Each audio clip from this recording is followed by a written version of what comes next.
Yeah, it was a long drive down into this volcanic crater of Lake Atitlan. I'm about at the halfway point. My brakes were stinking, so I decided to take a little break, come out to this viewpoint that I know, and give my brakes a chance to cool down. I just thought I'd kind of talk a little bit. You know, the coronavirus is happening right now and stuff, and hasn't really affected Guatemala that much.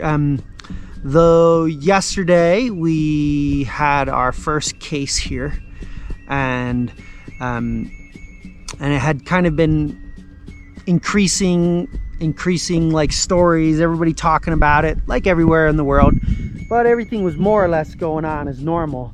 You know, with my cafe here, we actually do a once a month run to the city.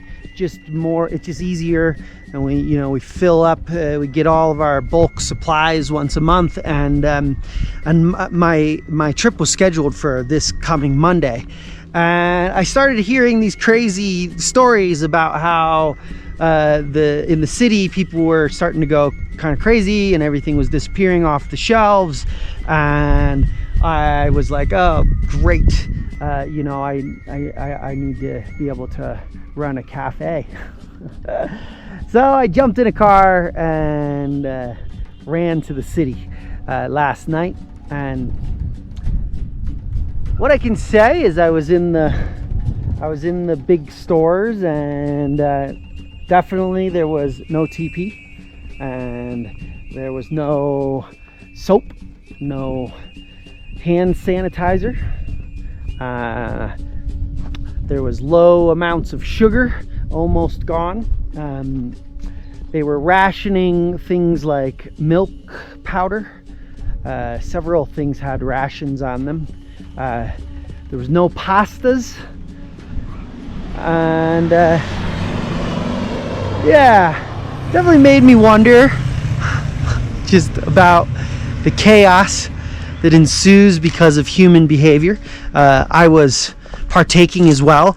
I wasn't doing it for my house as much as for, you know, having supplies for the hostel and not being able to serve people food when they want to eat.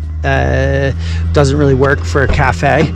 I did buy stuff for our house as well. You can see back here, and I got some extra stuff that I figured, just get some extra stuff, and maybe this month's supply run will last more like a month and a half, and we'll just weather it all. So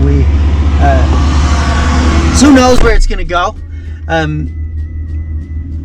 Doesn't really specifically matter. I don't really have such a reason that I'm even talking, other than just sort of thinking about just the way that we act. I definitely at a point felt myself get into the rush of it, and for sure as I was buying, it was definitely making me be like, I might as well buy more of that, I might as well buy more of this, you know, and you know, well, it won't go to waste, it's dry, you know, like, oh, I might as well. And you know, and so I feel like this thing, this concept of hoarding because of panic.